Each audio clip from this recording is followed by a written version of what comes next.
I'm Payson Brown, your host for our first Ballet Austin Live of the season. I'm joined by Mr. Stephen Mills. He's our Sarah and Ernest Butler Family Fun Artistic Director. Yes. And we are getting ready for our first performance of the season called To China with Love, which opens September 23rd at the Long Center. Exactly. And Stephen, there's the word China in the title of the production. What's the connection? There is. Well, we are presenting 3 works on the evening next weekend, and 2 of those works we are taking on our first ever tour of the People's Republic of China. Wow. So the company will be there for a month. So after we finish the performance in September, a week and a half later, we'll get on a plane and we'll go for 30 days across the Yunnan province. That's incredible. Well, I know you have a lot of work to do. We have a lot of work so to we'll do. let you get back to rehearsal. Thank you so much. Thanks very much. Okay, dancers, let's take this third movement, okay, and let's see what happens.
Two co-hosts, our Associate Artistic Director, Michelle Martin, and our guest, Dr. Michelle Schumann from the Austin Chamber Music Center. She's the Artistic Director of that company, and she's also going to be playing with the Austin Symphony Orchestra this piece of music live at the Long Center.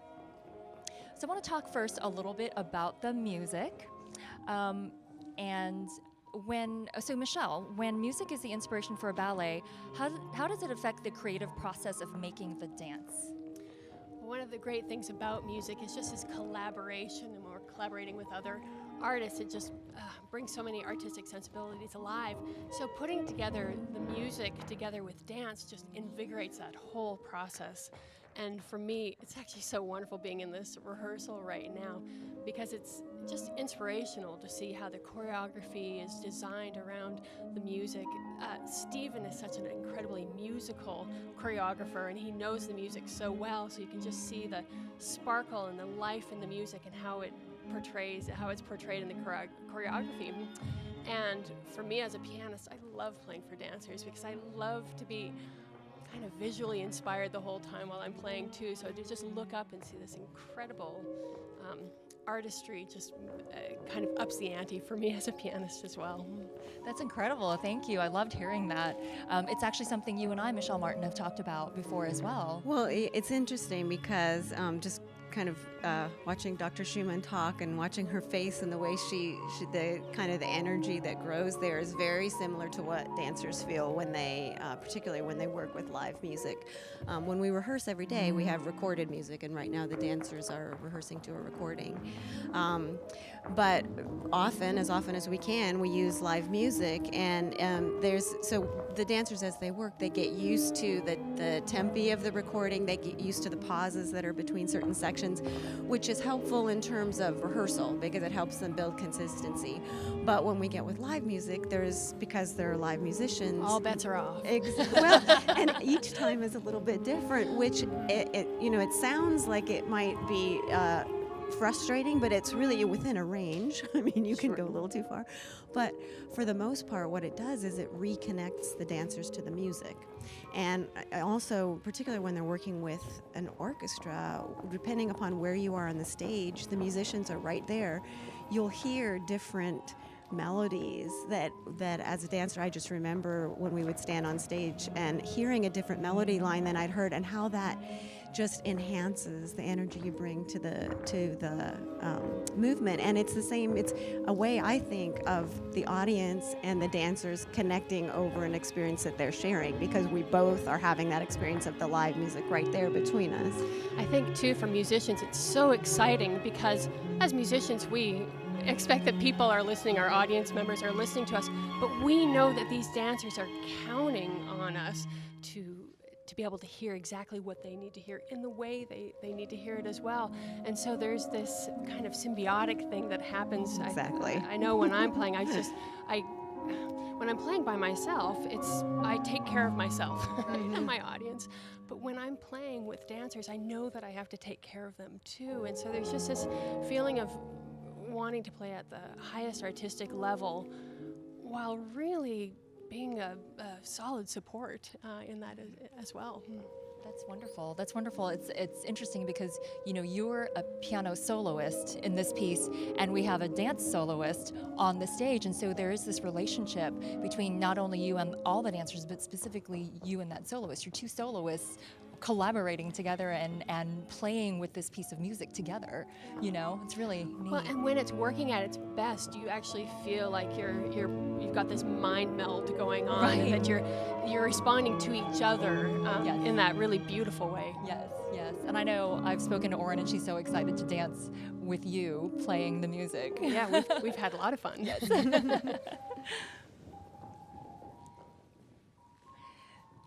Michelle, I wanted to talk a little bit, Michelle Martin, I wanted to talk a little bit more about the movement styles we'll see during this rehearsal and during the performance at the Long Center.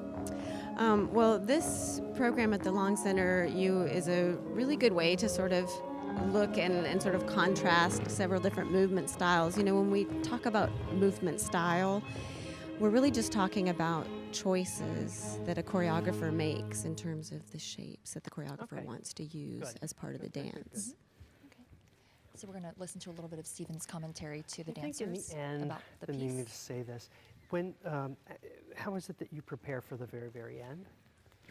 All of you as a group. What have you done after the Tollivays? After the attitude? After the attitude? That's right. And then, right. So as this is happening, do you think you could make your way, you do the Tollevay and then you bourrée or something like that? I do a balance and I suit new to fourth. Do you think somehow we could get you just a little, are you guys all the way down on the edge? What's happening is you're all in a line. So I wonder if I could get you just a little bit more. Don't you do it. I think that if she takes responsibility for it, can we try that? So from the little attitude, please. 3, 4, 5, 6, 7, 8. 1, 2, 3, 4, 5, 6, 7, 8. 1, 2, 3, 4, 5, 6, 7, 8. 1, 2, 3, 4, 5, 6, 7. I think that makes a better finish. Okay. Okay, good. Can we come to the beginning? Pretty good. Let's go to the place when you do, all four of you are, all four are you, no, actually it's the place where Oren is center, and then the other two couples are getting ready to do that thing. So you guys are in here, you're here, that. After that. Oh, I'm sorry. You're going to do the Tollevay. You're going to run out and do the Tollevay, right? So what I want you to think about is as you're doing the emboîté, I know you have to travel, but these feet are really open. Yeah, so just get them a little closer to your ankle if you could.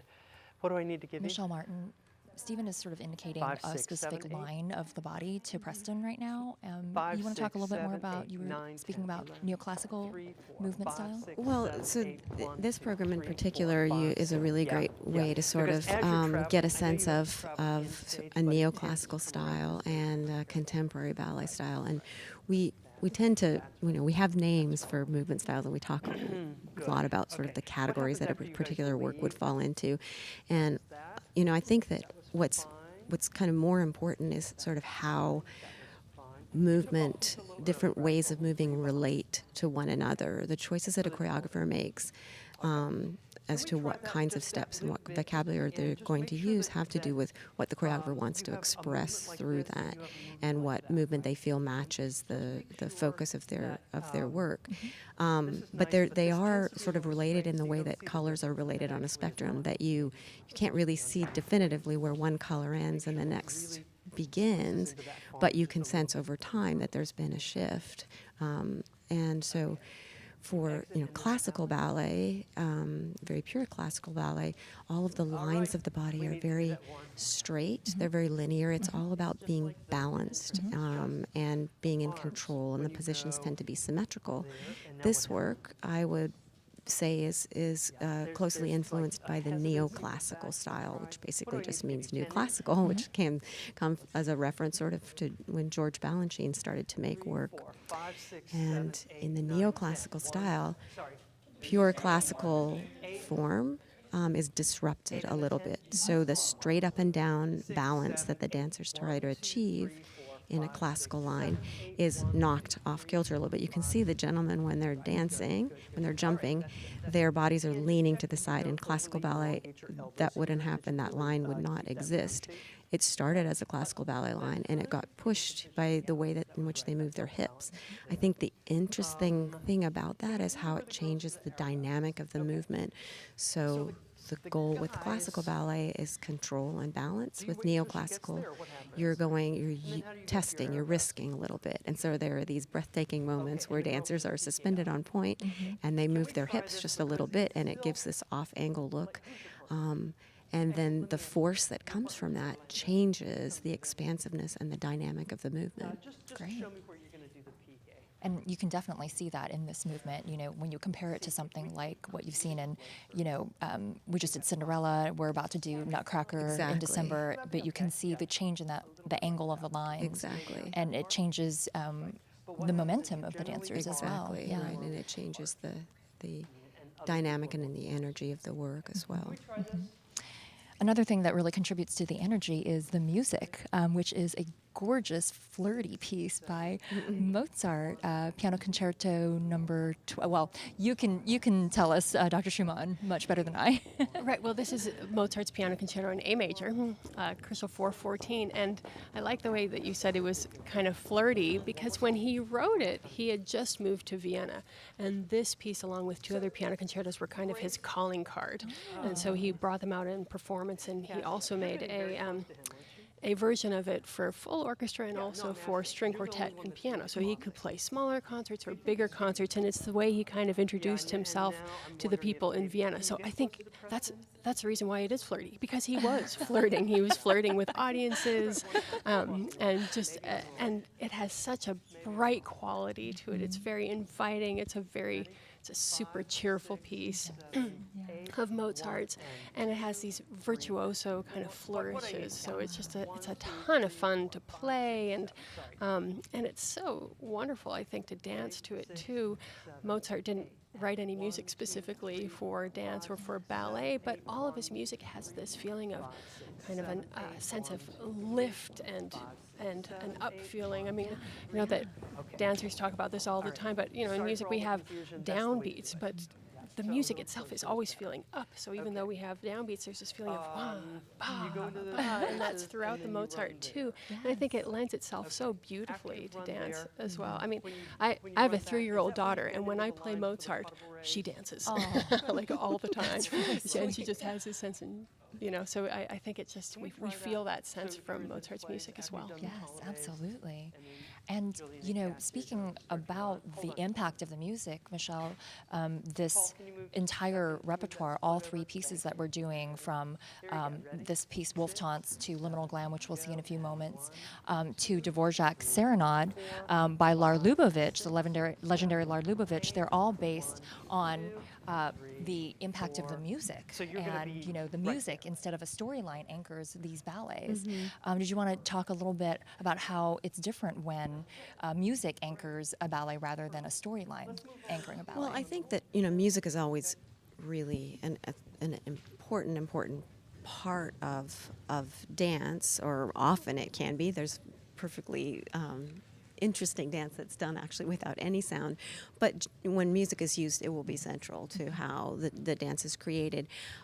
But when dance is, just as choreographers will choose a vocabulary in terms of the kind of steps they want to do, they're also going to choose a focus. And so what will kind of be the anchor, the thematic anchor of their piece? And sometimes that'll be a very clear narrative. Sometimes it'll be a broader theme, like love or something that's will be expressed through movement. And sometimes it's really about a choreographer's response to something else, and often that is music, and particularly for Stephen, because he's such a musician, it's very driven by that. But the relationship between movement and music is really reflected very well in all of the pieces that are on this program. Yes, absolutely. And I hear from the music that we are now rehearsing Liminal Glam, which is to an amazing piece of music by Philip Glass. So maybe we should watch for a moment, and then Dr. Schumann, we can come to you with some questions about the music. I'd love to. Great, thank you.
So, Dr. Schumann, tell us about this amazing piece of music by one of Stephen's favorite choreographers and, composers. And I think probably you have had a lot of experience with Philip Glass music as well. I love Philip Glass's music, and this piece, what an incredible energy it has, like right out of the gates, this incredible force of nature. It's the concerto fantasy for two timpanists and orchestra, and I say two timpanists, but each one of them have these massive kettle drums. I think one of them plays 7 kettle drums and the other plays 5. So if you ever get the chance to see the music live, it's a big production to do. And Glass really uses, I think, the idea of percussion almost in this primal way. We get this sense of being really in tune with something very deep inside of us. And Glass is a very rhythmic composer and was one of the so-called minimalist composers. And what he does is he has a lot of repetition of rhythm and harmony throughout. And I think what comes along with this is this almost idea of like mantra, that we have these things that repeat in ourselves and allows us to kind of connect with ourselves in a deeper way too. Almost like the mantra of prayer or the mantra of our heartbeat and our breath. And then with dance, this idea of motion that kind of carries us through all of that too. It's a 3-movement work, but this first movement is just incredibly exciting. Yes. And to see the dance with it is so incredible too, because you have this angular sensation with it too. Meanwhile, glass has its ability to have beautiful melodies kind of go on top of that angular sense. Yes, absolutely. And I think some of that can be reflected in the movement quality as well, right, Michelle? Definitely. I mean, I think we were talking a little bit before about the style trends and categories around classical ballet and then neoclassical, and now this falls more towards the contemporary ballet, and you can really see the way the dancers use their bodies. So I talked about in neoclassical, the straight up and down balanced lines of classical ballet are disrupted a little bit, and in this they're disrupted a lot. You can really see how the dancers just they actually cultivate momentum and force. You saw them like really swinging their arms and really throwing themselves. You can see the guys now, they're basically throwing their arms over their heads, which creates energy that then translates into a broader shape, really expansive movement, and just a huge amount of power. You'll also see that the dancers use their upper bodies and their legs in a more expansive and a more aggressive way in contemporary ballet. The way they use their backs, the way they use their knees, and that's the way in which they control the force that's created by all of the momentum and the way they use gravity, and then that in turn becomes a style of movement all of its own. Yes. Very, very expressive, and I think as Dr. Schumann was saying, it really kind of matches the visceral response that music gives us is matched, and this movement becomes kind of embedded into that in a very visceral way. Wasn't it George Balanchine that said you see the music and you hear the dance? And that's kind of how I feel with these pieces that we've just rehearsed today. Exactly. You know, Yeah. The movement really helps us see the music, right? And hear the dance. It's incredible.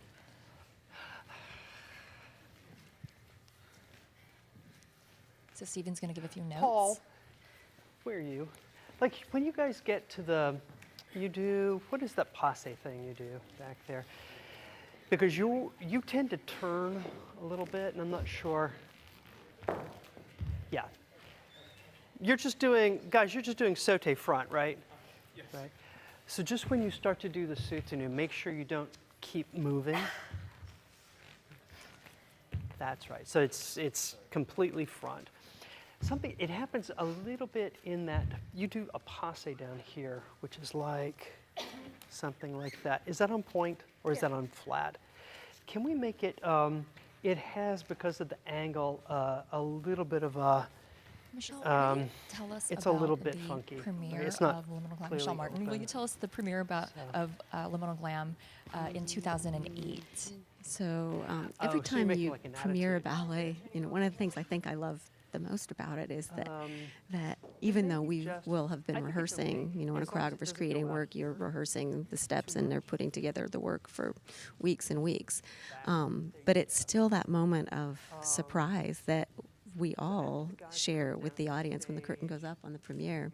And for Liminal Glam, it's this, the thing we don't have in the studio is kind of the environment, the stage environment that it's placed in. And when the curtain, for Liminal Glam goes up, there's this gigantic beaded curtain that hangs at the back of the stage, that from ceiling to floor, that the dancers use to enter and exit. And the dance, it was a priceless moment when we went to the theater the first time and that was revealed to the dancers, and the joy that they had practicing going in and out of this beaded curtain. And it was, but all of that just builds this energy, and then these really, really quirky, sort of tutu-esque costumes.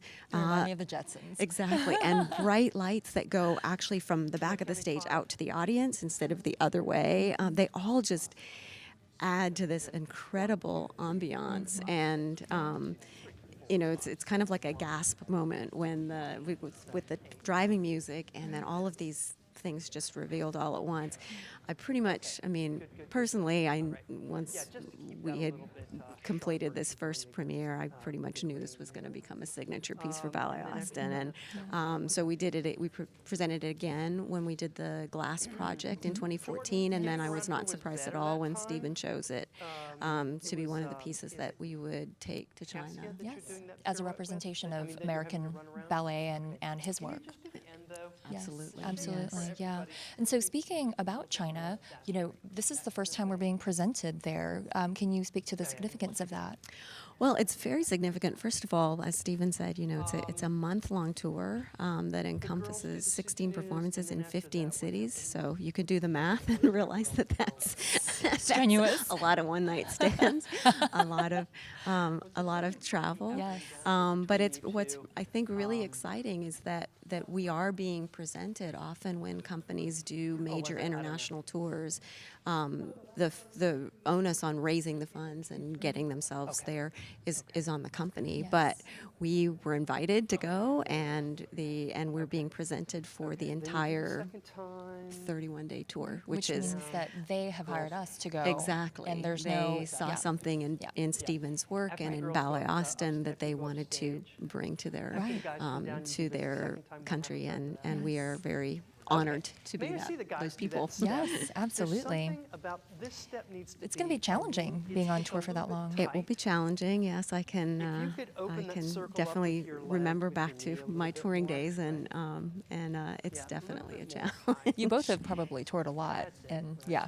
Yeah, Yeah. it's hard to be away that long and to perform and keep things alive and energetic for when you're tired. And for the dancers, it's that experience of going into 15 different theaters, because each theater will have its own dimensions, stage dimensions. There'll be the challenge for our crew of the way that figuring out the way that the lights are hung and the beaded curtain. just exactly and making it's because for the dancers their instruments are their bodies, and so just as I know when musicians travel they purchase a seat for their instrument, and for the dancers it's really about how do you maintain your physical optimum physical health when you're traveling every other day on a train or a plane, or and that just takes some figuring out for sure. But And yet it's exhilarating, and and you have so much adrenaline that goes around with it. So whatever challenges come up in touring, everyone sort of rises to the occasion of that too. that's exactly right. And I'll record those comments to play for the dancers when we're in the middle of our time in China. Oren told me they have collapsible ice buckets so they can actually ice their bodies when they right. need to. Yeah, it's brilliant. Thought of Brilliant. everything. They have thought of everything. Yeah. May I see the slides? I'm jumping around, but if we could see those slides.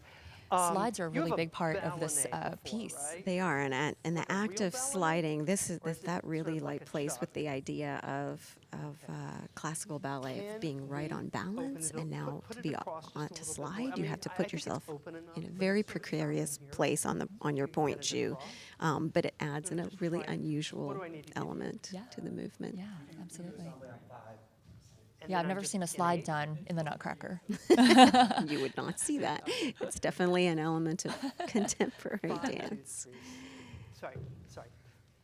1, 2, 3, 2, 2, 3, 3, 2, 3, 4, 2, 3, 5, 2, 3, 6, 2, 3, 7, 2, 3, 8, 2, 3, 1, 2. That's it. There you go. Now turn your hips a little bit. And of course, that more really so we don't displays get their tutus very nicely. Just a little bit more. That's it. And then that's right. Not so low, if you could. That's right. Is this arm rounded or is it straight? Okay. Okay. That's okay. I'm just asking. Okay. All right. Then what happens? You go back? Mm-hmm. Oh, we've done all that. Okay. I see how I'm jumping around. Okay.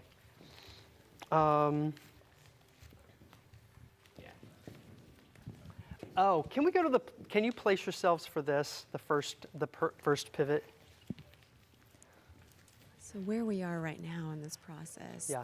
we Unless you're finished here, staging or should be teaching these in the dances, center. even though The they'd girls already are in been the center. created. It was a process of getting the movement back in the Okay. body, just Now go like to the getting the second notes time. back in your fingers. But when we finished that process in about 8 days for the two pieces that you saw. And now it's a matter of refinement. And so, what Stephen's doing after everything is taught, he's able to step back and really look at the piece as a whole and make the kinds of refinements that he wants to make, and point out to the dancers the details that are important to him as he gets to look at the whole work, and then reinforces that with them so it becomes a part of what they add into the piece. That's why a work is different every single time you see it.